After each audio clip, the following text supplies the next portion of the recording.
Welcome to the Terrible Podcast with your hosts from SteelersDepot.com, where you can find all your latest and greatest Steelers news. It's Dave Bryan and Alex Kozora, always lit, talking Steelers. And now, here's Dave and Alex.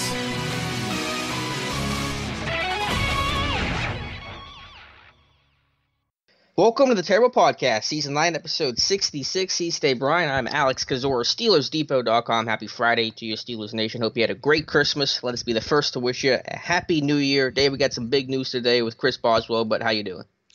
I'm doing okay. I think it's colder here than it is there today, which is kind of a rarity. It's supposed to get a little chillier here as well. What's the temp there today? Cold. Anything under 70 is cold. You guys in Vegas. Yeah. Colder than Florida. How's that for a weather report? I will tell you, it is officially 40 degrees. Wow.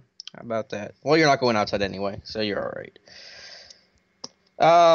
All right, Dave, let's jump into it here. We got big news that just came across. Chris Boswell, 2 injured reserve. Steelers signed Matt McCrane in his place. Obviously a surprise. No injury announced with what Boswell was dealing with coming off, I think, maybe his best game of the year against the Saints. So your reaction to that? Yeah, look, you're not supposed to put guys on injured reserve that aren't injured, but when it comes to veterans and all with these kind of bigger contracts, you can see that kind of stuff happening, especially with a kicker. He is injured, he's got an injured psyche, I tell you that. Yeah. So maybe that's how they're classified. You can bet I'm going to dig around with a few agents that I know to see what the stipulation is, if he, if they list him with any kind of injury when he is placed on IR or anything along those lines. That's obviously something that's not put in or doesn't have to be put in, a transaction wire, notification or something that we'll get officially from the league and then that kind of thing. But look, maybe 5 weeks too late, right? He has not been on an injury report at all this year, correct? I don't think he's popped up once. Well, no, I don't think he has. If he has, it's only been wasn't the punter on there one day or something? I don't know. I'll have to double check. But if he was, I don't remember it. All right. Well, where do you think this team goes from here? I guess with Boswell, you have McCrane coming in for the rest of the year, which may just be one game, obviously. But where do you think Boswell goes in the offseason? Is he going to be capped? He's got a bonus, I think, maybe coming up. So where's his future lie? Yeah, look, you're going to keep him at this point. You're obviously not going to cut him right now. So I find a great sports psychiatrist, and I send him to, and I have him kicking all throughout the offseason. So that's about the end of that. He does have a bonus to do in the offseason, though. You know this stuff better than I do, right? He's got $1 million roster bonus coming up. Yeah, it's not too terribly bad, though, I don't think. Let me pull up his contract real quick. But it's an interesting discussion. Do you pay that bonus knowing kind of how on shaky ground he is? I think there's a debate to be had about that. He has a $2 million roster bonus, and I would think that that's due in March. Right. So I don't know if they're going to pay that, because I think with how shaky ground he's on, do you want to commit to that money now, or do you want to try to get out of this thing and maybe bring him back? I don't know. I think there's at least a discussion to be had about that. Yeah. What you do is at the very it depends on when this roster bonus is due. And let's just assume March 3rd, right. Or whatever. And it might not. That might not be it. It might be a 53-man roster bonus, and as far as he has to make the initial roster there. But it's a conversation you have if it's due in March. Let's assume that it is. What do you do? Yikes! I think you would want to probably see him kick and all, but I don't think they can have contact with players, during a certain time of the year there. And I think him kicking in March really doesn't help you a whole lot, because he's kicking in a no-pressure environment, and that's not realistic. You've gone this far with him. You might as well. What's another $2 million? I think that's the sunk cost policy. I think that's literally a logical policy. Well, my thoughts on this. I mean, they should have cut bait with him. 5-6 months or weeks ago, I should say. They're going to hold on to him. I mean, I don't see them cut. If not, they would just go ahead and cut him now. If he's not injured. So. Well, he may legitimately be injured, and that may have – I don't know if that happened early in the year, if it's something he fought through all season long. Again, did not show up on an injury report. I mean, that stuff does happen. Vinatieri kind of kicked through an injury. We've seen kickers before that have gone through. Didn't the Browns kicker say that he had an injury that got him cut and they never did anything with him early midseason? So I don't know if that's played a factor or not. If it did, you think that they would have maybe made a move earlier if they knew there was an injury that was, legitimately contributing to his struggles, but – it's hard for me to think that they're going to pick up that bonus if it is due in March, like a typical roster bonus is, because it's just hard to trust them now. Yeah, and they kept him before because it's middle of the season. They didn't have any other great options. They just were trying to get through this season. But now you're looking longer term, and with another financial commitment, I think the conversation changes from mid-season when you're scrambling to off-season when you have some time to think and sit back and evaluate and address the issue in the off-season if you want to go in a different direction. We forgot. He had that left foot injury. Remember, he got the foot stepped on? When was that? About week 4, week 5, was it? Let's see. That was week it was week 5 when he showed up. He went limited, I think, in the practice because he got a left foot stepped on. And then he practiced the rest of the week and then, of course, kicked after that. That's his plant foot, though. I mean, I'm not a kicker. I should maybe that has some sort of impact, but it wouldn't. It would feel like one of the less severe injuries a kicker could have. A groin injury would be like a top one, or a kicking foot issue would be a big problem. Well, that's what he was on the injury report for. So okay. I forgot all about that happening. It seems like years ago now. But McCrane obviously spent time with the Raiders and the Cardinals. We'll see. I mean, you get these kickers in off the street like this, and sometimes you wonder. But I mean, look, anything's better right now than a bit. Look, you cannot lose this game. And obviously the Steelers, we're not sure they're going to get in or not, need the help from the Browns and all like that. But first and foremost, you better treat this game like a playoff game regardless. I know it's the Browns. The Bengals. I know Boomer Esiason's at quarterback. I know Anthony Munoz at left tackle there. Oh, wait. No, I'm thinking of something else there. But and we'll have a little fun with that in just a moment. Well, might as well jump right into that, huh? There's a train coming, which I think it just sums up the mess that everything's been. Go ahead real quick. Yeah, Keith Butler did the Coordinator's Corner segment, the audio version for the podcast for Steelers.com. I'm guessing yesterday morning or Wednesday afternoon, and he was asked about the Bengals and how good a tight end Tyler Eifert is. And I think Alex has the quotes here. What do you say about injured tight end Tyler Eifert? It was literally the last question in the interview. I almost clicked out of it because it was just a ho-hum boring interview. But the last question, he gets brought up about Tyler Eifert. I don't know why it was asked in the first place. It was just evaluating Eifert compared to other tight ends that they faced this year. And Butler says, quote, "I think he's very good. He's up there. He can get deep on you. He does a good job of catching the ball downfield. So he's going to be a problem for us to cover."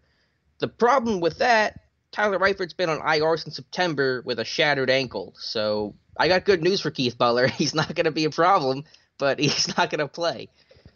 So wasn't Tyler Eifert already out for that first game? Yes, he got hurt in week 4. Yeah, he was not there for the first Steelers-Bengals game, week 6. So my lord, that's maybe that's half the problem right there. You're preparing for guys that are not even playing. I mean, I don't believe that they actually are. I'm sure if you really asked Butler again, he would say Eifert's out. But it's just it's optics. Yeah. And for a really bad year, it's just the cherry on top of a dumpster. That sums up this season and the frustration that I and so many others have had with the job that Keith Butler's done, and this just kind of, like I said, it's the cherry on top. Yeah, I really would hope that he knows that Eifert's not playing. Maybe he was being polite and not correcting. Who was it? Bob Labriola? You can be polite, but also just not be stupid. I think there's a line you can walk. And nobody needs to be polite and correcting Bob Labriola anyway. Mm-hmm. Yeah. What did you think? Speaking of, we're kind of going at this backwards here, but what did you think about Keith Butler? His explanation for the 3rd and 20 play, which you did a great job of breaking down on SteelersDepot.com, the old dagger route combination that right before we got back on the show, or on this show here, you and I quickly chimed in again about how great of a play call against that defense that dagger route combination was, and how well it was ran. I mean, 2 verticals doing an excellent job of clearing out the middle of the field, and then Ted Ginn Jr. just running, a nice, I don't know, what would you call it, 18-yard kind of cut in a dig route, and because and I think Keith Butler kind of alludes to this. He doesn't name names, but we were jumping some things we had no business jumping. Tells me that Morgan Burnett bit way too hard on that underneath crosser there.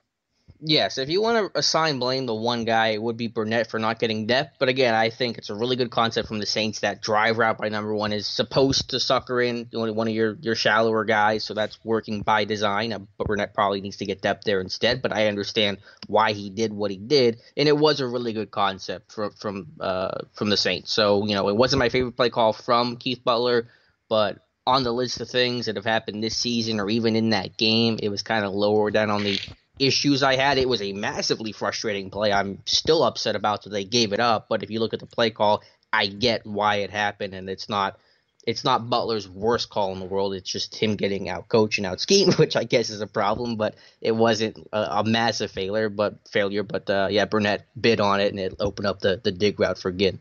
Yeah, and look, execution, and he talks about, we got to do a better job tuning in with these guys, let them know that you need to play the sticks in that situation. Hello?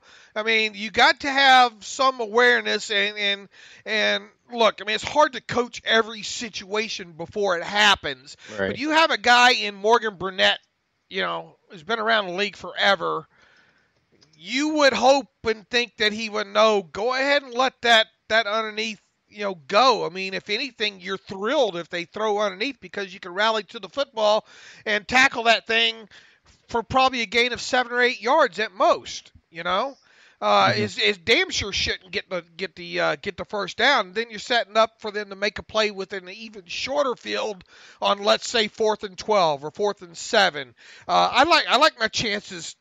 When something like that happens, the thing that you don't want to do is what happens. Give up a 25-yard pass play in that situation. So it's just little things like that. And I don't blame him for the coverage call because of the down and distance situation. But, you do blame him a little bit, talking about Butler, for Burnett not knowing to get some depth there. At the very least, make Breeze put some air underneath that football, because if you have to put some air underneath that football, that gives those back end guys some time to break on it and potentially break it up as well too. So would it have been prevented even if Burnett kind of stays home, if you will, or flat foots or whatever you want to call it, gains a little bit of depth? Breeze probably still completes that pass, maybe, but it damn sure wouldn't have been on a rope like it was.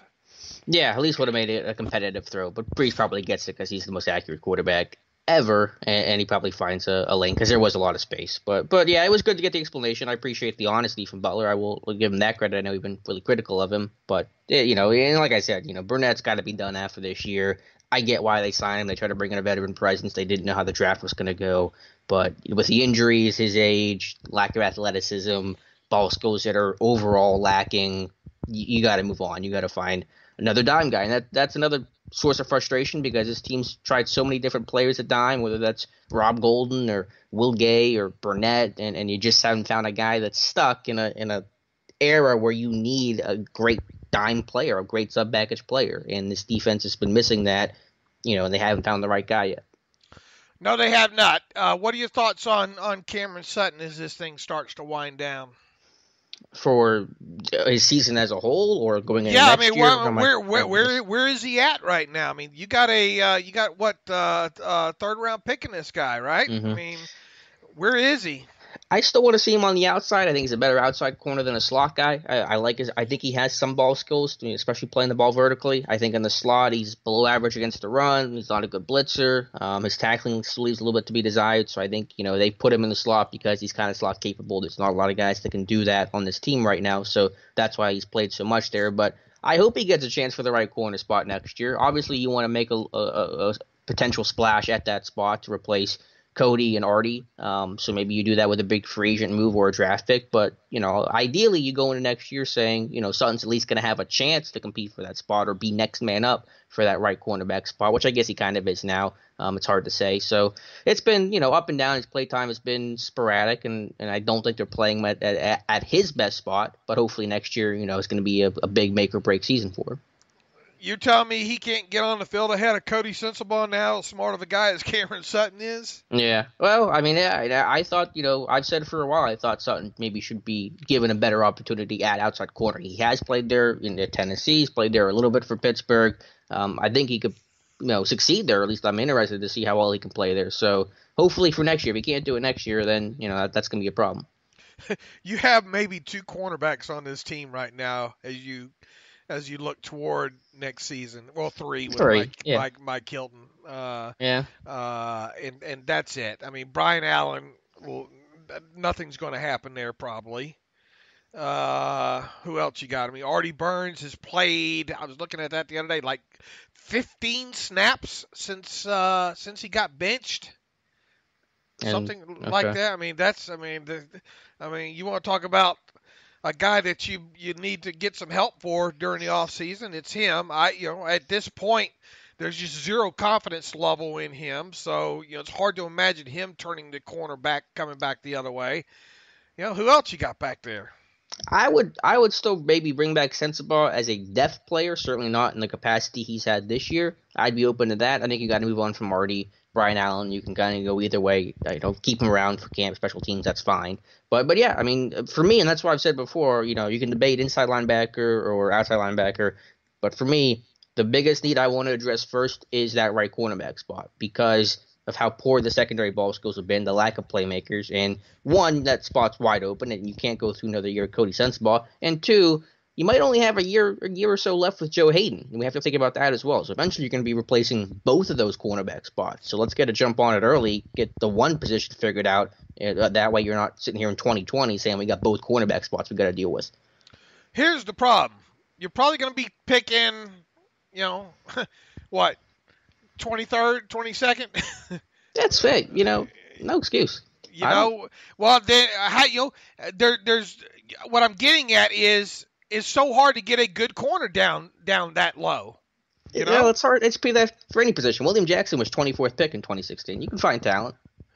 That's not. What you can say about any position. It's hard to find a good inside linebacker in 25. Steelers got screwed with all the inside backers going ahead of him this year. I think they're going to have to either go up or they're going to have to go get somebody. And look, this is not a team that trades away first round draft picks. Blah blah blah, and that's not going to happen. But man, if they could go out there, have you looked at? I took a quick peek at the free agent quarterbacks. I don't know why. It's Christmas, I took a quick peek at free agent quarterback list coming up, and it's not appealing at all. No, who's the best name out there? Do you remember? Is it who's the kid? Not Denard. Maybe it is Denard. It was either Kirkpatrick? No. I can't remember right off Okay. the top of the head. It was that unappealing to me. It was I'll a try to look up real it was one of the former round guys. I want to say maybe it was Denard. Give me a second here, and I'll pull it up here. Because honestly, I would prefer this team to go through free agency with the secondary, given how poorly they've evaluated it in the draft. So I would like to go that route. Will it happen? We'll see. But that's my preference. Sure, and that I would too. But I mean, the cost you got to remember the cost of doing so. No, I know you're going to be paying a good bit of money, but I think I'd rather do that to find someone stable and proven that's easier for this coaching staff and this front office to evaluate than draft picks, where their level of success has been poor, to say the least. Right, and even if you drafted one this year, how quick are you going to be able to get him on the field and get comfortable with him? Where is it here? Denard. It was Denard. Was one of the guys, but I mean, he's a little bit, he's got, He's a slot guy, though. Yeah, he's more of a slot guy. Geez, I mean, as far as your high earners, where was the other one? I'm looking at the list now. Kareem Jackson, he's 31. Yeah, you're not gonna spend money on that. I mean, McCourty's up there in age. You can tell this list didn't. Oh, Roby was the one I was looking at too. Okay, Bradley Roby. Yeah, that would make sense. That's the one that I think that was in my head was Roby.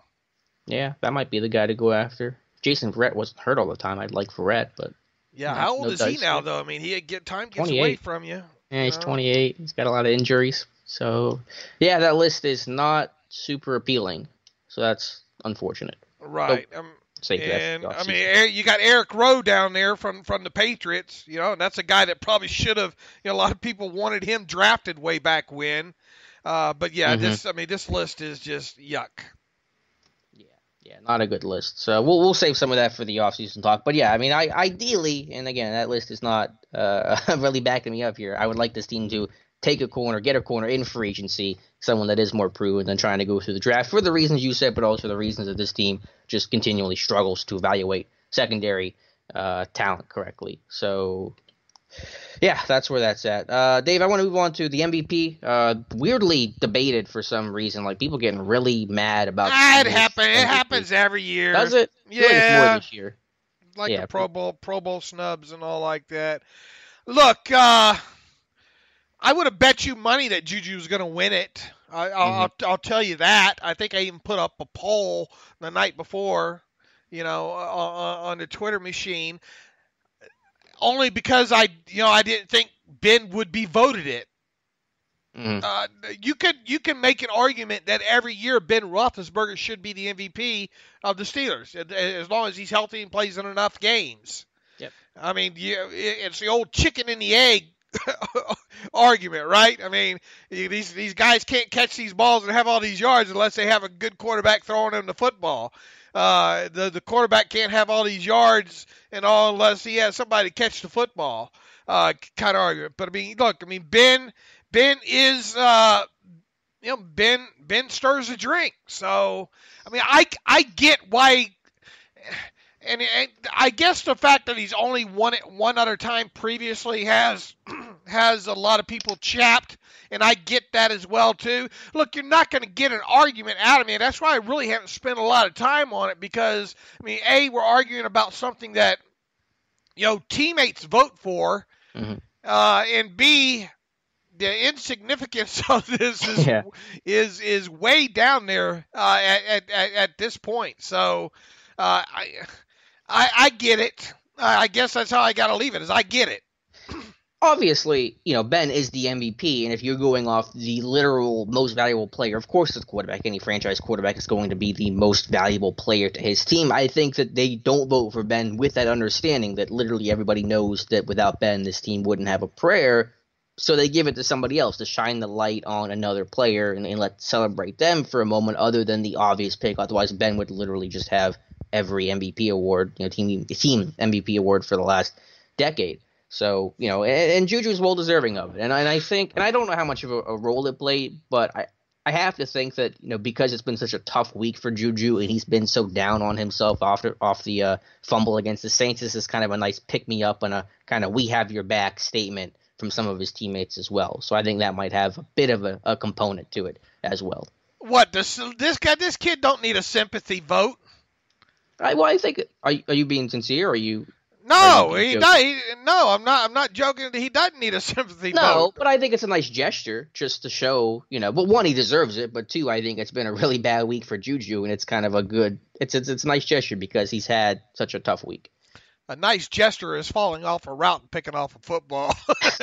Well, let's not get too crazy here. Look, it just so happened I wrote this yesterday as well too.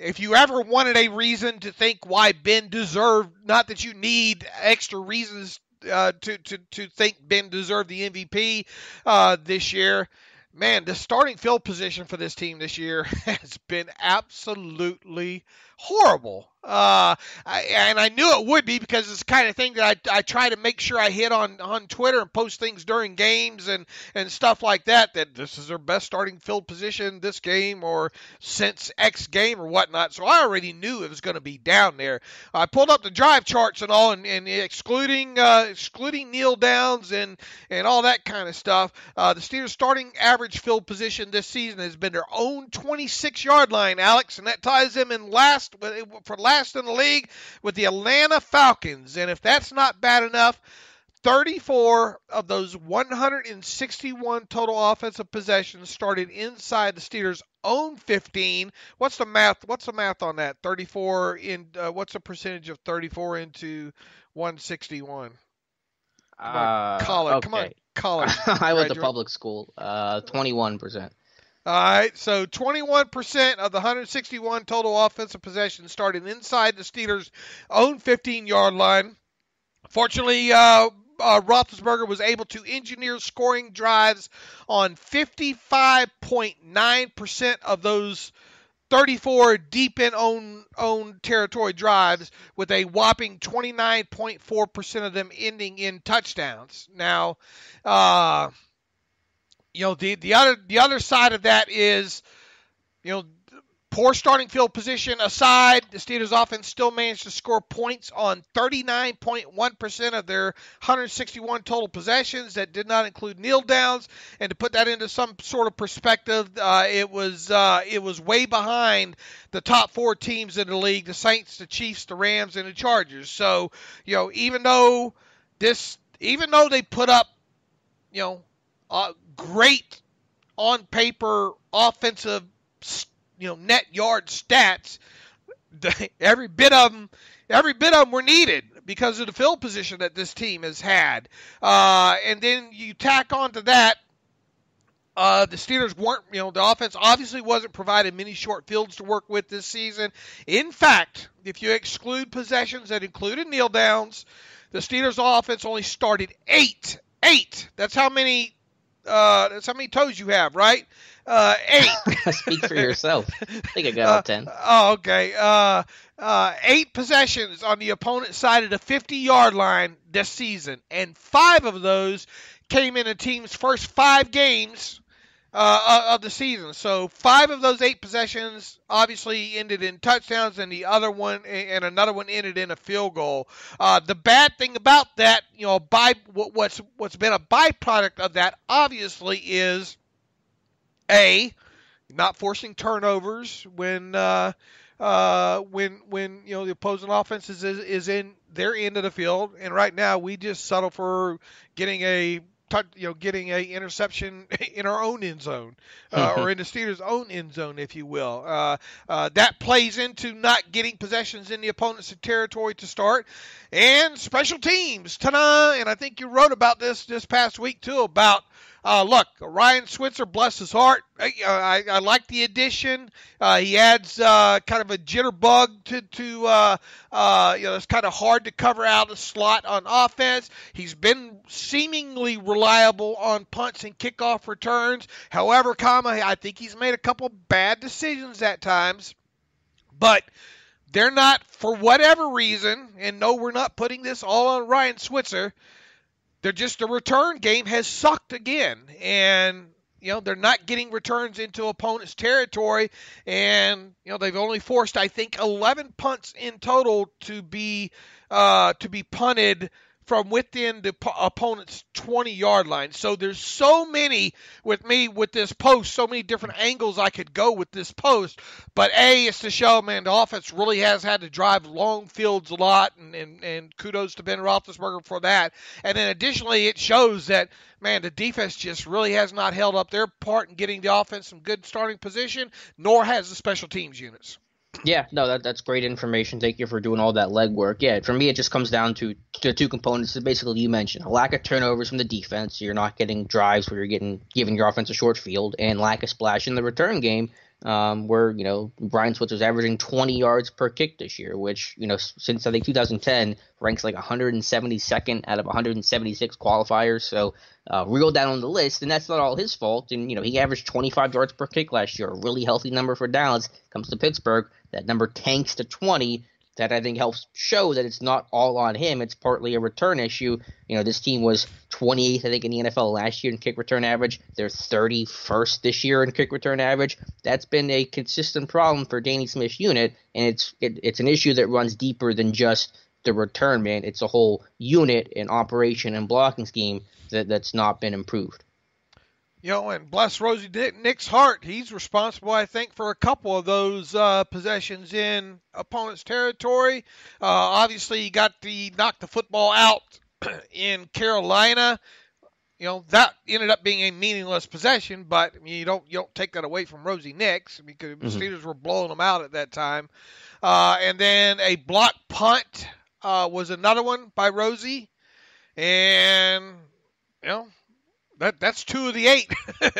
Yeah, so just let Rosie play defense. Yeah, I'm not good at math, but I think that's a quarter of them, right? Mm-hmm.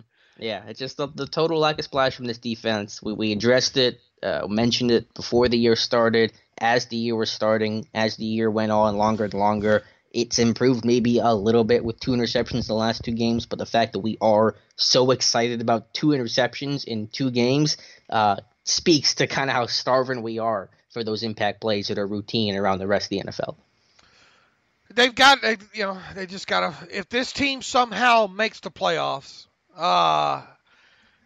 you got to find a way to start getting turnovers, and it's just not like flipping a switch either, because they got to find talent. They got to bring in new guys. It's not going to come from this current. Right. I mean, if you get them, it's going to be probably a lot of lucky, fluky type things probably, but I don't know why. I don't know. This Steelers team could be dangerous in the playoffs. They can beat.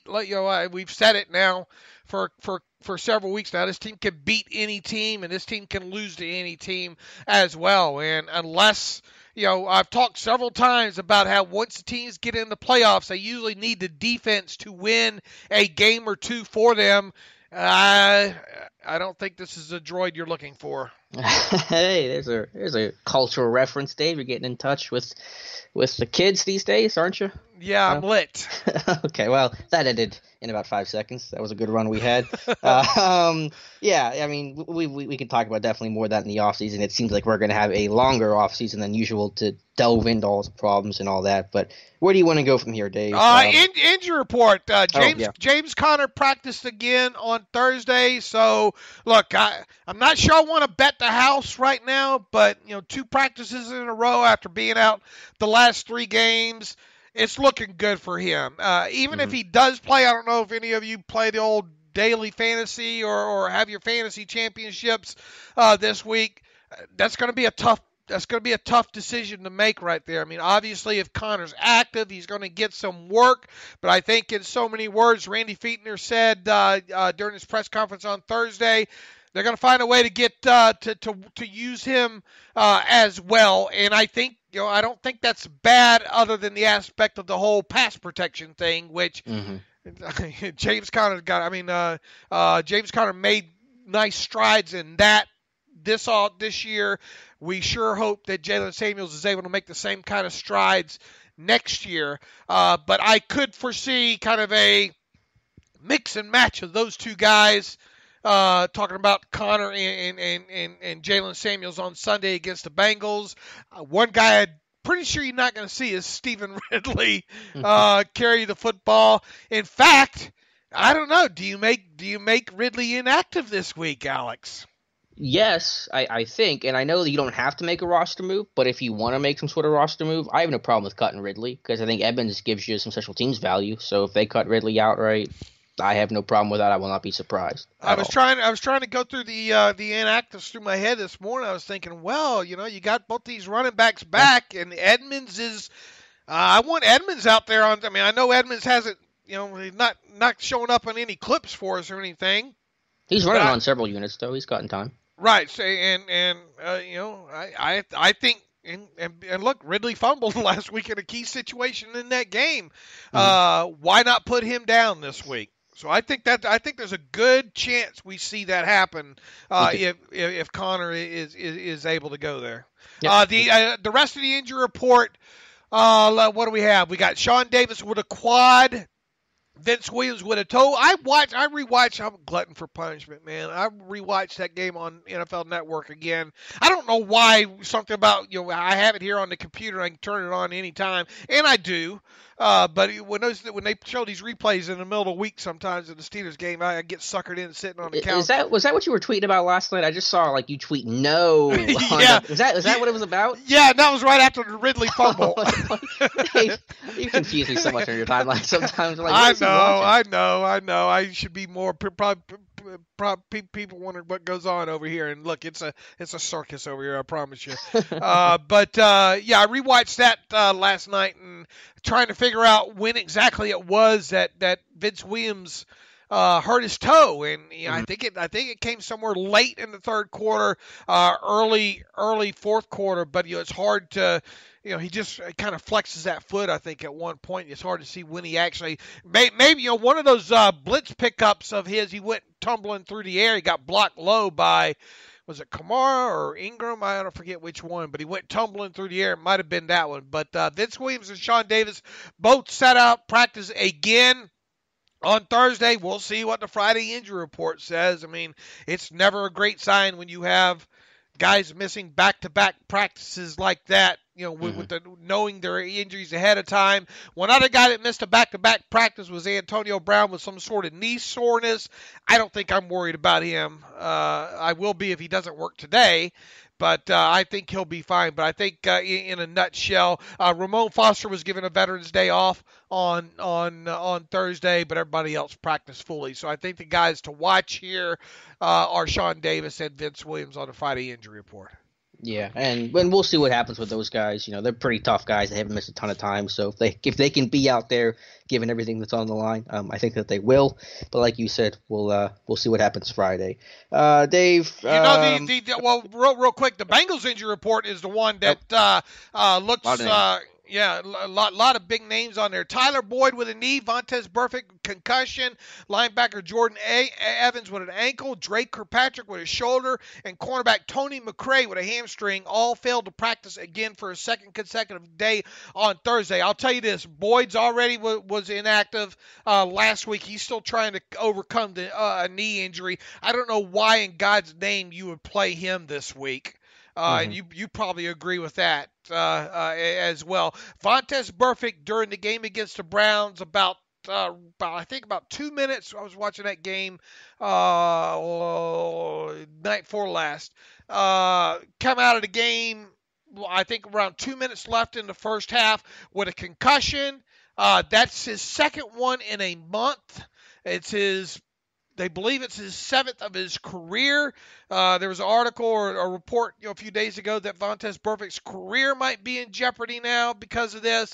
I don't see how you send him out there on Sunday as well. I know he probably wants to get out there against the Steelers and wreck somebody up, but I just don't see that happening. And Drake Kirkpatrick left after about 15 plays in that game against the Browns with his shoulder injury, and he never returned to action, and he hasn't practiced. So if I was a betting man, or which I am, I would bet Boyd, Burfict, and Kirkpatrick are all on the inactive list for the Bengals on Sunday, and those are three big names right there. I would not be shocked if Evans with that ankle is on there, nor McCray. McCray's really just a bit player, and I think McCray was even inactive. Well, or Evans and McCray were both inactive this past Sunday as well too. So I think the biggest thing to watch, not that it's a big thing to watch, but something to look for on Saturday is if the Bengals send any of these guys to IR to get some bodies to help out on the 53. And if that happens, and if any of those bodies see some action, that's obviously advantage Steelers there. You're right that those guys, Evans and McCray, are bit players, but with the injuries in front of them, they might have been next man up. So you could really be on third string guys at that point. But that's probably a good segue, I think, into some Bengals talk here. I know we do not have a beat writer today. We just figured because it is around the holiday season, it is end of the year stuff. We can just kind of discuss Cincinnati. So obviously, one big change they do have, new face Steelers will encounter is Jeff Driscoll at quarterback, replacing the injured Andy Dalton. What do you see with this Bengals offense?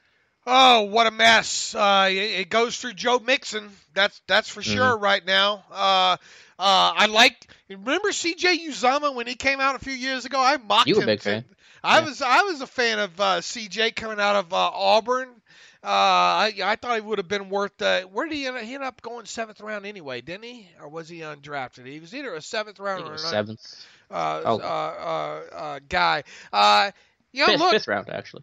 Was it 5th? That's what Wikipedia never lied to me before. Yeah, Wikipedia never. Maybe it was 5th round. I had him as a 7th round guy. I remember that. I think I mocked him to the Steelers in one of the many moons ago mocks there. Not a bad option to have. I mean, obviously he's not. Hey Keith, he's not Tyler Eifert, but he's done some nice things. Being forced to play a lot more snaps this year. Them not having Tyler Boyd obviously is huge, and I hope Keith Butler hasn't been preparing for AJ Green either. Poor Keith, we've been giving him hell, haven't we? If it's the shoe fits, Yeah. Here's the thing with Driscoll too. He's, what was the stat that I threw at you? 2 of 22 or something like that on deep pass attempts since taking over to players not named Tyler Boyd. Mm-hmm. He's 0 for 6 on deep pass attempts to John Ross. John Ross is that speed kid. Obviously, he's the kid that came out of Washington, right? Yep. 4-2-1 or whatever he ran. 4-1-9, right. Whatever. Yeah. Quick as a Dickens, but that seems to be about it with him. He has busted off some long ones here, but he's still getting into the thing. He spent a lot of time on the injury report this year. Their offensive line to me right now has seen its better days, and if they're not able to run the football or get the football in the hands of Joe Mixon out in space, they're in trouble. It's going to be a lot. Driscoll is a guy that works best off of a dink and dunk type system, a lot of underneath crosser type things. The biggest thing that scares me, and the coaching staff has correctly pointed it out all week, is the mobility of Jeff Driscoll, the design runs, the scrambles that he can do if you play man coverage, and he's going to run for a first down on 3rd and short, 3rd and medium. So that's going to be a new element you don't generally defend. They're running quarterback power with Driscoll. That's something you never obviously saw with Andy Dalton. So some difference in the offense that you have to adjust to. But you're right. The big thing for me is Joe Mixon. He's a really talented running back. He's averaging 4.8 yards per carry this year. The offense is going to go through him. And so you have to contain that run game. So that's the number one thing you want to worry about. The receiving core, if Tyler Boyd can't go, the Steelers should have the clear advantage. John Ross is having a really weird season. Yes, he is one of the fastest guys in football, but he's only averaging 10.4 yards per catch this year, has 20 receptions. That's it, but 7 have gone for touchdowns. So it's been a really variant kind of season, some real highs, some real lows, and a lot of quiet play otherwise. But the right side of this line is so beat up for the Bengals. I think their center, rookie Billy Price, has struggled. The Steelers' defensive line should win. You should be able to contain Mixon in the run game. You do that, put the game in Driscoll's hands. The defense should succeed. And look, their offensive line isn't horrible, but it seems you got Bobby Hart at right tackle. I mean, that's a guy, and that a guy like T.J. Watt should really just own. You know. Yeah, that's like the third string right tackle. Right, and Cordy Glenn past his prime. In my opinion, at this point, you got a rookie, I think, still at center there in Billy Price out of Ohio State. Clint Bowling, he's a nice option to have at left guard. The left side of the line is nice. I like Glenn. I like Bowling. Everything else is pretty shaky. Right. Once you get on these guys and get them, they paid Giovanni Bernard all this money and they don't use him. It's like Duke Johnson. It's just really undervalued, underused players. That's a guy too. I think that and look, I get it with Joe Mixon now too. I mean, he's shown a lot of good things this season, particularly as a pass catcher. But Giovanni Bernard was that guy first. I think I try to mix him in a little bit as well. But I mean, Tyler Boyd, Josh Malone is a guy that really hasn't panned out. But this is I believe this is the same Josh Malone out of Tennessee, guy that has been known to drop some footballs in the past. And with their injuries at receiver, they have used a little bit of this pony look to get Bernard and Mixon on the field for 5 or so snaps a game. So they'll try to keep you in base and try to get wins on linebackers. But again, just slow down Mixon, slow down that run game, put the ball in Driscoll's hands. The receivers aren't there. Like you said, the line isn't playing at a high enough level. The Steelers defense, if they can create a turnover for the third week in a row, hallelujah. But they have the advantage here. There's no reason whatsoever for this offense to be able to score more than 20 points against you. And if they do, that's just another nail in the old Keith Butler dadgummit coffin. Yeah. Defense, what you got? Honestly, the Bengals offense is probably the better unit of the two, which is we just trashed the Bengals offense, but their defense is somehow worse. Now, the defensive line has a lot of familiar faces, and they're 4-3 front, and that presents some challenges. You got Geno Atkins as a 3 tech. You got Michael Johnson and Carlos Dunlap at the ends. Billings, who we were big fans of coming out of Baylor, has improved and has cracked the starting lineup as a starting 1 tech. The linebacker play is just terrible, though. Part injuries, part talent issue. I know I usually say run between the tackles on most teams. For the Bengals unit, given how poor their linebackers are, I think you can get the ball in the perimeter. I think you can run some of those counter tosses the Steelers have kind of introduced the last couple weeks, starting with the Patriots game, and get the ball on the outside, get these linebackers flowing the wrong way. The secondary, I think, has a lot of talent. For whatever reason, the numbers aren't there. They're last in a lot of categories, but this is the worst team in football, the Bengals defense, in points per game, yards per game, and third down defense. And on third down, they are historically bad. They're giving up literally half the third down attempts that offenses have. That's the worst figure since 1991 when the stats started being kept by Pro Football Reference. So, the Steelers offense, if they can't put up 30, now that's a real problem. Yeah, I agree, and you might not have Drake Kirkpatrick in here, so you could see some Denard play opposite, I guess, William Jackson at that point. We already talked about McCrane. Cray's not going to probably be there. I know Sean Williams is probably about ready to get the season over at this point. Jesse Bates is going to be an okay free safety in this league for sure, I think. It's a shame. He's not in black and gold right now. Sam Hubbard's done some impressive things. I mean, look, we knew he could get after the quarterback coming out of Ohio State. Jordan Willis, what have you seen? Hey, did you get much of a look at Willis? I mean, because he's another guy that got after the quarterback at Kansas State, but really didn't play much on his feet. Really, I think he only has 1 sack this year, which surprised me considering the injury to Carl Lawson, maybe getting some young guys in. But Hubbard's really kind of taken over that third rotational end spot. He's got 6 sacks this year, 5 in the last 6 weeks. So Hubbard's been the guy that you have to worry about, big number 94. So really, I think it's Hubbard for me. Let me give you one quick stat, which amazes me about the secondary and kind of tells you how bad this defense has been and how much the secondary's had to get involved. Both Bates and Sean Williams have over 100 tackles this year. There's only 5 safeties in football with 100 tackles this year. The Bengals have 2 of them. And Denard, the slot corner, is like 5th or 6th in cornerbacks with 61 tackles. He's only playing 57% of the time. So their secondaries had to be so involved in everything this year. That tells you how easily teams are moving the football, getting it in the second and third level, and really stressing the secondary. So it's been a it's been a really tough year. They made a coaching change, obviously a defensive coordinator. This Bengals defense is just, in a word, bad. Do you? I think we kind of already talked about this a little bit, but you think Marvin Lewis is going to last another season? I don't know. It's so tough to tell. It's all Mike Brown, and Mike Brown has kept Marvin Lewis, and everybody, including Bengals fans and analysts, have thought that he's going to be run out. Now, if they fire Marvin, is it going to be Hugh? Or are they going to move Marvin upstairs to a front office role and make Hugh Jackson the head coach? That's been rumored, at least when I think Jackson first got on board. I don't know. Nothing surprising me because Mike Brown loves to just keep the ship steady, even if that ship is just continually hitting into an iceberg. If I'm a season ticket holder, there's no way you can sell me on another season of Marvin Lewis now. There's no way.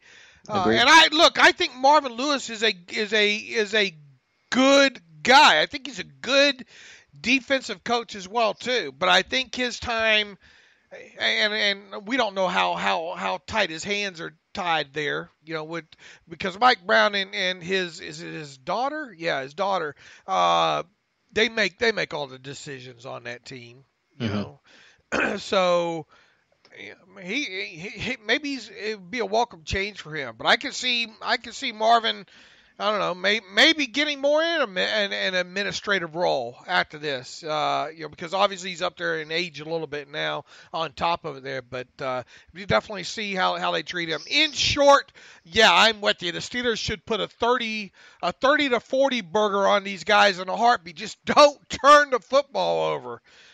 Just don't give them any light short fields, to work with, because you're right. The secondary right now, those guys are ready to take it to the house. I'd imagine by now. Come the third or fourth quarter, if they haven't to tackle James Conner, a few times coming through there, they're going to say, "The heck with that." They're going to just raise their hands up, because late in the season, you're not going to the playoffs. You got to be thinking, just make it out of this game healthy right now. Yep. The last thing I have with Cincinnati, just watch out for their return game. Alex Erickson's one of the best dual threat return guys in football. He's averaging, I'm looking at the numbers now, 27 yards per kick, 11 per punt. Really strong numbers. He had a couple nice run backs in the first meeting. So obviously you don't want to give this Bengals offense any short fields to work with. Make Jeff Driscoll go 80 yards continually. So just one last note to keep in mind there. Obviously we know their kicker Randy Bullock, and Huber's been there punting them for a while. It seems like every punter that plays against the Steelers can uncork one for some reason. So just don't, Ryan Switzer, just don't turn it over. Yep. All right. What other angle do we want to go in here? There was something else that I thought that I wrote about that I wanted to address. The pass interference penalties this team has taken this year. Heading obviously they were three costly ones against the Saints on Sunday. All three of those, by the way, I'm sure everybody already knows it by now, but if you don't, all three of those pass interference penalties against the Steelers resulted in Saints touchdowns afterwards. That hurt. That was heading into the game. The Steelers had 9 defensive pass interference calls against them on the season. 9 plus 3 is 12, I think. And that ranks them right there near the top of the league in defensive pass interference calls against them this season.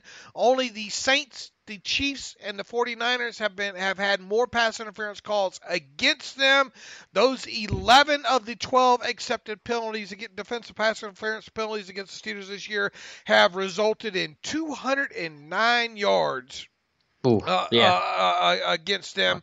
And that's 2 football fields the last time I looked. That's a lot of hidden yardage, right? And those 11 drives in which the Steelers incurred the accepted defensive pass interference penalties, 10 of them culminated in scores, with 7 ending in touchdowns and 3 others ending in field goals. 3 of those 7 obviously happened Sunday in the Mercedes-Benz Superdome. So even though they've been costly throughout the year, The Steelers wound up going 5-1-1 in those 7 games that they incurred those defensive penalties in. The lone losses, everybody already knows, was against the Saints there. Now, here's open up your drawers and get out your tinfoil hats, please, and put them on. Got it on? Got it? All right. Buckle the chin strap on it, please. Sorry, buckle. I keep it buckled. Okay. All right.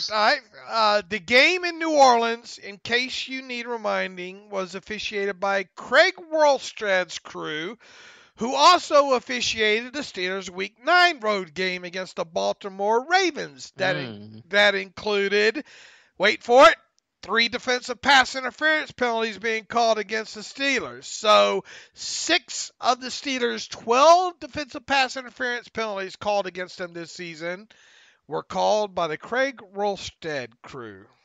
Ooh, very conspiratorial, Dave. Good work. All right.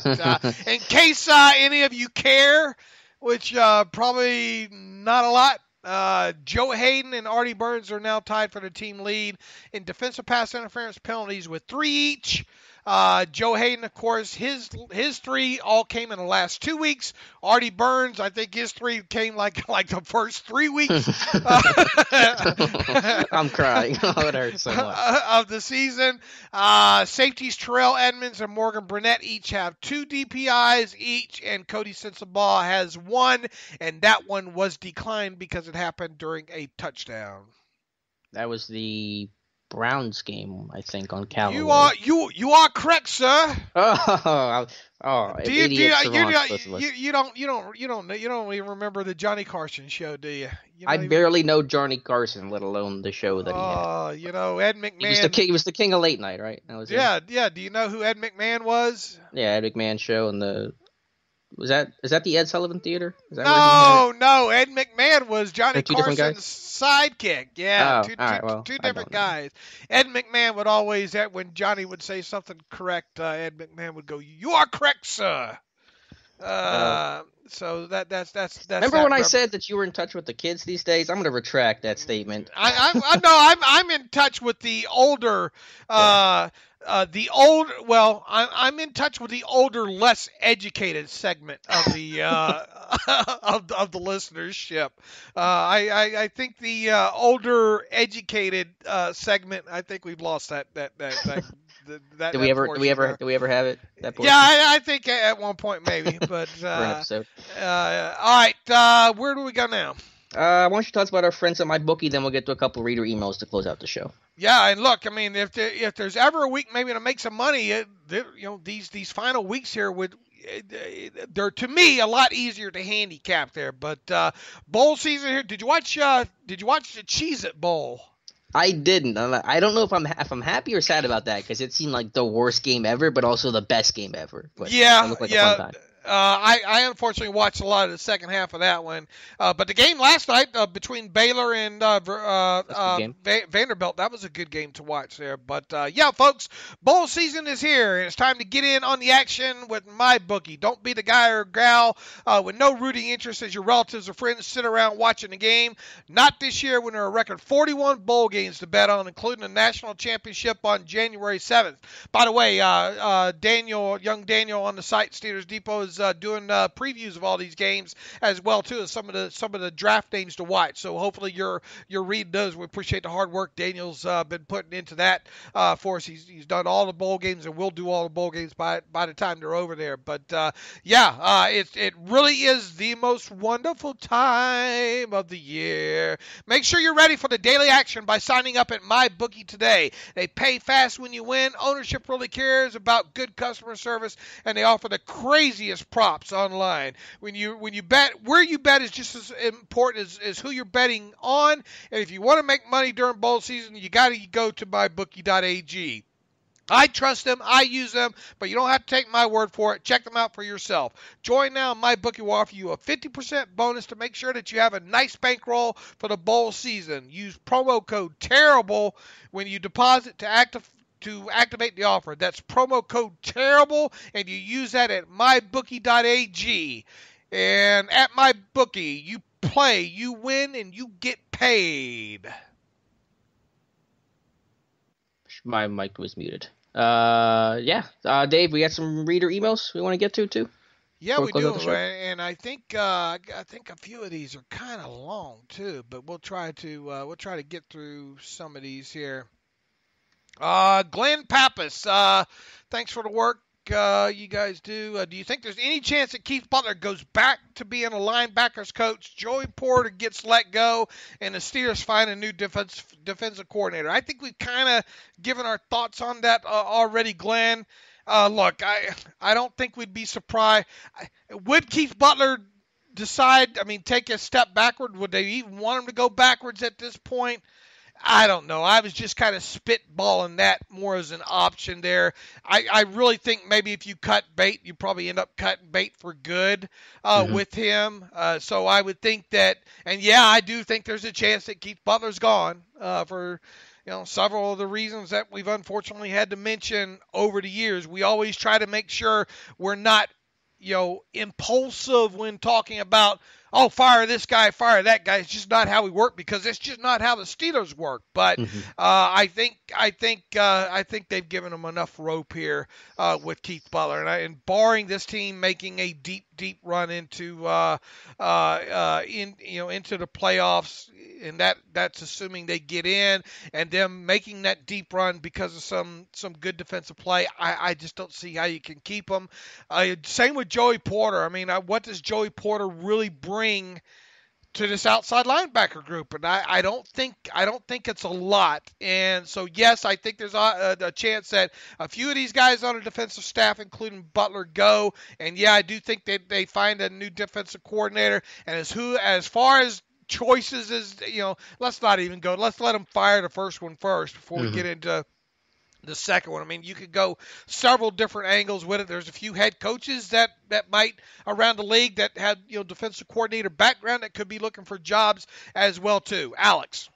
It would be very surprising to see Butler get demoted to linebackers coach. I think just to try to work with the new DC, the guy that replaced you, that relationship could be strained. And Butler, I think, would be a fine linebackers coach, but I just don't think it would be a good fit. I think if you move on, you just move on. How about Marvin Lewis for DC? What if he gets canned in Cincinnati and Tomlin brings him in? That'd be interesting. Yeah, that would be I thought that thought has crossed my mind for sure. I'm not saying it will happen, but be interesting. Right. All right. He has part two of this. Everyone keeps saying that coaches have to put their players in the right position to make plays, and lots of names get tossed around to take the blame.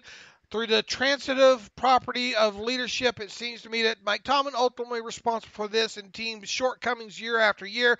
So why do so many people get upset at the idea of firing him? Is it just homers being homers? Look, Mike Tomlin's not an awful coach. There are lines in the sand, and yeah, I don't care if a team goes 14-2 or 2 or 14 in the season. The head coach gets the credit or the blame for it. Yep. It's his ship. Unless maybe you're in some of these cities where the head coach doesn't have a lot of say, in a lot of this stuff. But him and Kevin Colbert kind of, that they're allowed to run this thing. So, and on week to week basis, I don't envision Kevin Colbert meddling in Mike Tomlin's business. I think they let Mike Tomlin coach. And yeah, it does all fall down on Mike Tomlin to start with. But, I mean, only one team wins the Super Bowl every year. Have there been some disappointments in the playoffs as of, since 2010? Absolutely there have been. But, this team is constantly in position to make a run. And unfortunately, they're not this year. Well, they are if they get some help, but they obviously don't. Is it controlling your own destiny or controlling your own fate? Either, and the Steelers aren't in control of either right now. All right, there you go. If this guy has had a couple of multiple not make the playoff, years here, yeah. I mean, look, make no mistake about it. If they don't make the playoffs on Sunday, 2019 is going to be a very. Personally, I don't fire Mike Tomlin. I'll get your thoughts on this in a minute. Yes, this team has underachieved bad this year. Maybe not so much on the defense, but you got to try to work your magic the best you can with the pieces of the puzzle that you're given. I don't fire Mike Tomlin this year, but I would admit that 2019 becomes and I think that might be the final year of his current contract as well, too. I think it becomes a huge year for him, if you want to call that a hot seat year, whatever. But I could see that happen. But no, I'm not firing Mike Tomlin after whatever happens this season, unless if the Browns beat the Ravens on Sunday and the Steelers lose to the Bengals. I don't know. That's hard to kind of ward off the torch carriers at that point. Yeah, I mean, I largely agree with your comments. I think generally you fire a head coach when you feel like he's lost the locker room, he's lost the respect and the faith and the trust of the guys in there, and that's obviously going to be really tough for any of us on the outside to know. I think it would be a McCarthy situation where if 2019 goes south, then you have a serious conversation about it, and I'm okay with that. The biggest thing I'm frustrated with is the Tomlin firing stuff.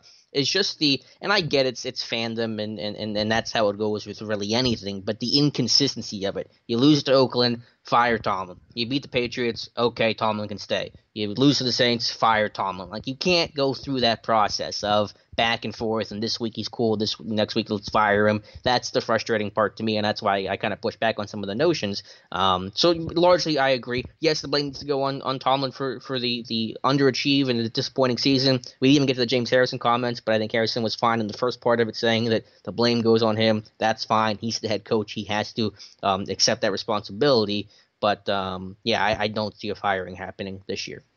I don't either. And Glenn evidently wants to make it clear that he's been on the fire Tomlin train for many years. He even wrote I guess kind of an open letter to Steelers Nation here, which, Glenn, I'm sorry I don't have time to read this, but Glenn wants to say that he's baffled by people's defense of this man, so I imagine Glenn's not too happy with us right now, talking that we don't think Mike Tomlin will or should be fired after this season. He's hoping that this letter will bring up a few of the intangibles most fans seem to overlook. Look, Glenn, we appreciate it. It's just a little bit too long for us to get in here. We understand that there's a lot of people listening to this show that are not that want Mike Tomlin gone, and I think at this point now, if they don't make the playoffs, like I said this year, you give him one more season, and then if you have to fire him after 2000 or not renew his contract or whatever, that's when that happens. Now, people all the time ask me, whether on Twitter machine or on email or whatnot, who would you replace Tomlin with? Look, there's only one name right now that if you were to pull the plug tomorrow on, I think I would consider, and that's because I want kind of a smooth transition here, and it would be Mike Munchak. I mean, and that's because Mike Munchak is a very minor-mannered, low-key, kind of old school, no BS guy that has head coaching experience with the Titans. Now, he didn't have a great run with the Titans, okay? So, it's not like you're getting in a premier NFL coach here on top of it. But I think if you just want kind of a smooth transition, but I mean, how long is Mike Munchak willing and wanting to be a head coach for? I mean, he's up there in age at this point. I know he's got some younger, I think, daughters as well, too. He might not even want to be, a head coach. And, it's hard to envision the Steelers putting someone in place as a 1 or 2 year coach with the history that they've had, with these coaches as well, too. So I guess if push, who else, would you want? I mean, yeah, we could sit and come up with a name, about 3 or 4 other names, but are any of those guys going to be really better than Mike Tomlin? Well, two quick thoughts. One, you have to be careful of that. Yeah, anytime you ask for firing, the grass isn't always greener on the other side, so I understand that element. But I will say is I think if you want to fire somebody, you don't have to know a specific person in mind you want to replace him with. You just look at the coach on his own merits and say, does he deserve to stay? And if the answer is no, you get rid of him and you figure out who to replace him with later. I don't think you need to go into it, an argument or debate about it and say, Tomlin should be replaced by X, and if I can't come up with that name, then you don't have a reason to fire him. You still fire whoever, if I want Keith Butler fired, I don't need to have a name for you this moment of who I want to replace him with. You could just say, I don't think he's done a good enough job just based on what he needs to do based on the results, and I think he should go and try to find someone else to be better. So I know that argument gets brought up a lot. I see it all the time on Facebook and Twitter, who you can replace him with. And I get that, but I also don't think it has to be required for you to still want to get rid of a guy. And, a lot of people say Mike McCarthy. Do you really want an offensive-minded head coach coming in when the defense is the biggest problem? I mean, I don't care about offense or defensive-minded. Just bring me a good coach. I don't care what his specialty is, to be honest with you. And I think McCarthy is a decent coach. I kind of worry about maybe the abrasiveness that he would have with Ben. Yeah, I don't think McCarthy would be a great hire. I don't know if he could juggle the personalities in the locker room. That got him into problems in Green Bay. I think it would be worse in Pittsburgh. Right. I agree. I mean, I think to some degree, I think there was some abrasiveness between McCarthy to a big degree with McCarthy and Aaron Rodgers. Yep. And I think you add Ben in that mix, you're going to get even a little bit more. Yeah, so I that's one thing that would worry me about Mike McCarthy. Like I said, I think Munchak, if you were to make him, Munchak would be the first name off the top of my head, but I'm not even convinced that's the right move right now. So yeah, we get it. A lot of people, and look, I mean, the torches are going to be, if the Steelers don't make the playoffs, not that the torches aren't out already right now. But yeah, there's going to be a lot of cries for Mike Tomlin's head by the end of this next weekend, especially if the Steelers don't make the playoffs. We get it. We'll see how the Steelers feel about it, and moving forward here as well too. But we appreciate that email. Luis Diaz has kind of this is a week everybody put in a lot of work in their homework here. Luis Diaz writes, he says, "I've heard you over and over about how bad the D is and can't be trusted and all. I understand where it comes from, but he has a different point of view." He goes, first point that I guess we agree is that our offense has much more talent than the defense. This is important because percent of success of the good side of the ball should be higher than the bad side of the defense. This came from the last game where everybody is saying that our D can't stop anyone. However, the last 4 effective possessions of the Saints were punt, block, field goal, TD. The last possession of the Steelers were TD, fumble, TO, turnover on downs, and fumble. Just a quick analysis of these possessions. The defense was better than the offense, so he went back the last 5 games, all second half drives. He's got it attached. He really did his homework here, Alex. He attached an Excel file as well too. Looks like he put a lot of research in there. He determined making us look bad, Dave. Yeah. That's not hard to do, right? He determined that the offense. And he has marked their offense good. He's got it all color-coded. Best case scenario for the offense is to score a TD. They did it on just 20% of their possessions. Best case scenario for the defense is to have a turnover or block missed field goal. They did it 17.4% of the time, not far from the 20% of the offense. He goes on to say, worst case scenario for the offense is to have, he's got all that. Basically, what he's trying to say is, that the offense, I guess what he's trying to say is that the offense shares a lot of blame in what happened Sunday against the Saints, and probably a lot of blame in what has happened over the course of the last 3 or 4 weeks.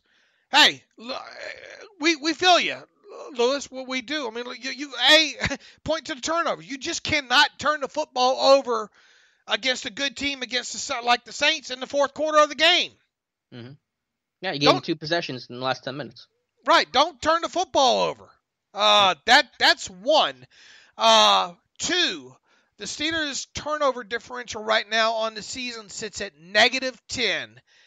-9 of that has come in the last since the win over the Panthers. How many games is that? 6 games?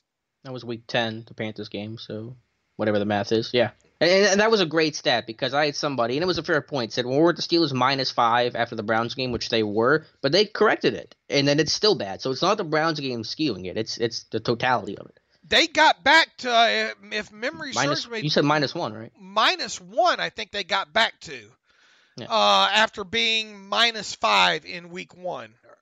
So, I mean, yeah, they were moving in the right direction. You know, especially all those turnovers in Tampa Bay helped, you know, for the defense there. And then Ben obviously, you know, had some. But look, we're not letting. Trust me, Lewis, we're not letting the offense off the hook here. I mean, Ben has five red zone turnovers. Is that right? Interceptions, at least 4 of them. I think you said 4. 4 or 5. 4 interceptions. You'll go back to the game against Denver. Xavier Grimble fumbling at the goal line. James Conner fumbling. Go back to week 1 against the game against Cleveland Browns. James Conner fumble in a key situation there. Go back, Lewis. Also, hopefully you listened earlier in the show where we talked about how you know the field position this offense has had.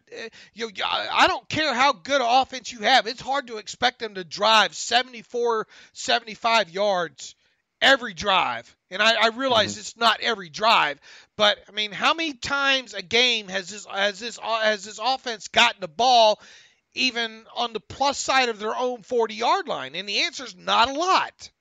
Yep. So, you know, putting opposing offense, having your offense start in bad starting field position time in, time out, sooner or later is going to end up in stalled drives. Penalties happen, those kind of things. So yeah, look, I mean, this offense has been great overall. Have they had their bugaboos? Yes, especially with the turnovers here.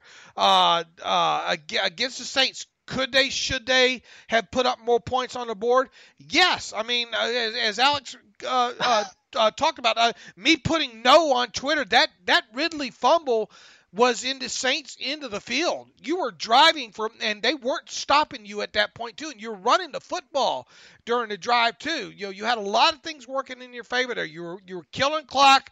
You're running the football, which is something you didn't do at all in the third quarter, and you understand why. I mean, you put these 5 wide receivers out there, you know, for a reason there to move the football. It makes tough to cover there. A lot of things were going, you know, like these NASCAR drivers. Man, the Ford Terrible Podcast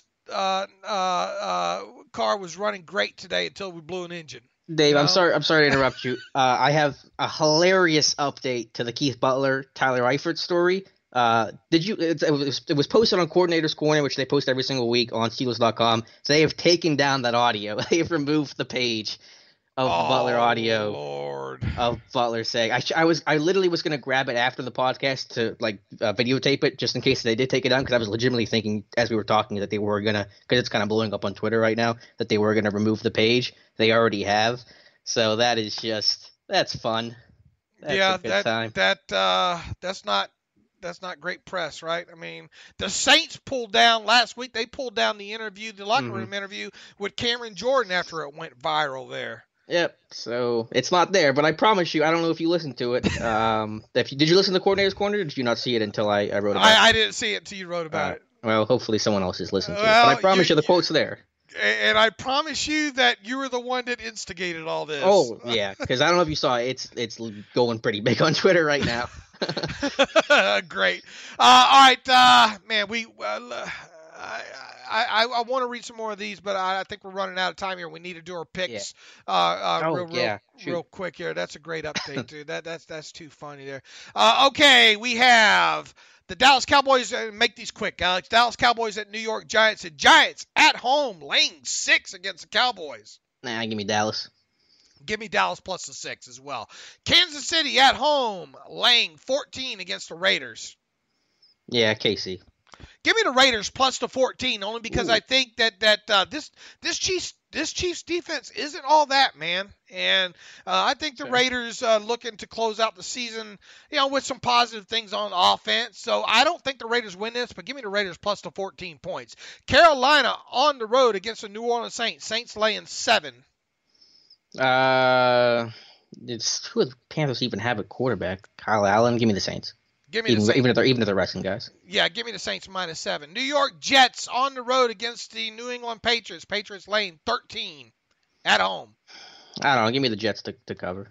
Give me the Patriots. Lay that big number there. A good game. Playoff implications. Eagles laying 7 on the road against the Redskins. Philadelphia, because Washington is starting Josh Johnson. Yeah, give me Philadelphia lay the 7 points on the road with this one as well, too. Detroit on the road. Packers laying 8 at home. Yeah, the toilet game. Give me Detroit, I guess. Give me Green Bay at home to cover that number. Jacksonville on the road at Houston.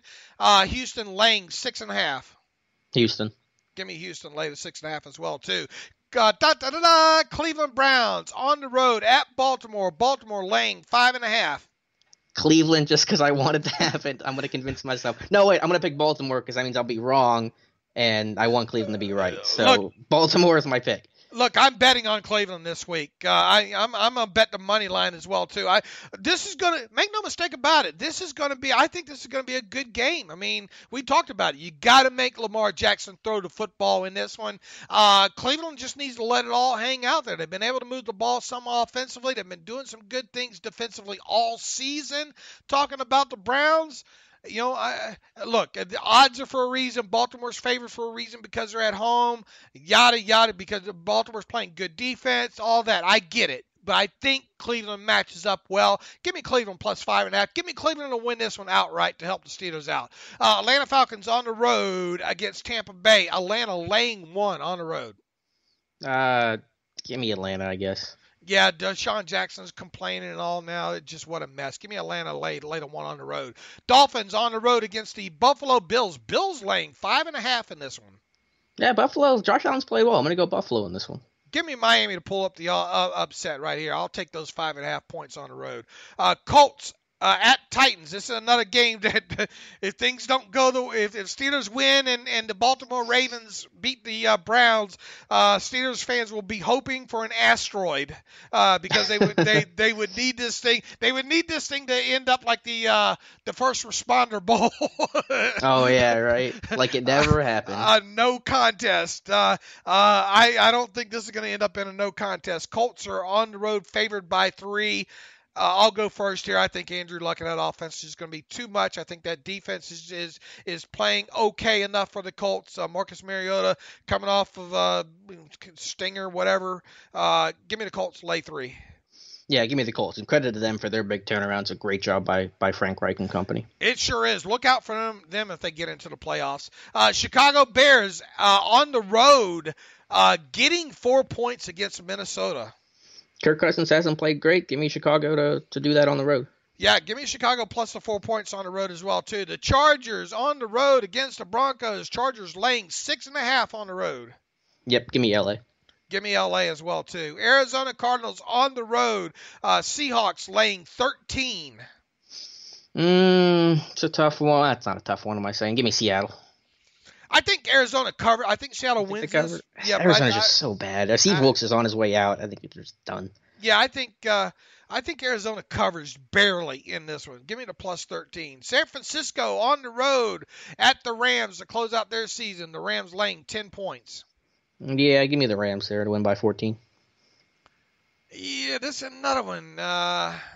Give me the George Kittles, 49ers plus 10 points. I don't think they win, but I think they keep this close enough. All right, here we go. This probably isn't going to surprise a lot of people. The Steelers laying 14.5 at home against Cincinnati. Steelers win, but the Bengals cover 14.5 in AFC North football. Those games are always close. I don't think it's that big of a margin. So Steelers win 31-21. I know I shouldn't do this, but I'm going to go big win. I'm going 40 burger here for the Steelers, 40 on the nose to 13 for the Bengals. So 40-13. There's no reason for this game to be close. Of course, there's no reason for the game against the Raiders to be close, for the game against the Broncos to be close, blah, blah, blah. But, give me the Steelers to cover that big number at home to close out the season. Then of course, we'll see what happens with the Browns and the Ravens game and go from there. Anything else to add? Boy, this Keith Butler thing's not looking good right now on Twitter, is it? It is not. And just to be clear, I thought I was very fair to Butler in the article. I wrote about the smart things that he said and some of the factual comments that he made about Jeff Driscoll being a threat on power, and he mentioned a 3rd and 4. It was 100% accurate. So I thought I was very fair. If I'm wrong, you tell me that I'm wrong, but I thought it was a mistake. It needed to be pointed out because of the way the season's gone. So I'm just being clear there. All right. In the meantime, I don't know. Maybe this is the final terrible podcast of the regular season. We hope not. Maybe we'll be back on Monday talking about. Look, we'll be one or two things. We'll be talking about the season over for the Steelers. We're talking about them getting ready for a playoff game there. So in the meantime, follow me on Twitter at Steelers Depot. Follow Alex Kozora on Twitter at Alex_Kozora. Follow the show at Terrible Podcast. Email the show, theterriblepodcast@gmail.com. If you like what we do and want to donate to the cause, go to SteelersDepot.com, hit that donate button. Happy holidays to everybody once again. And as always, thanks for listening to the Terrible Podcast with Dave and Alex.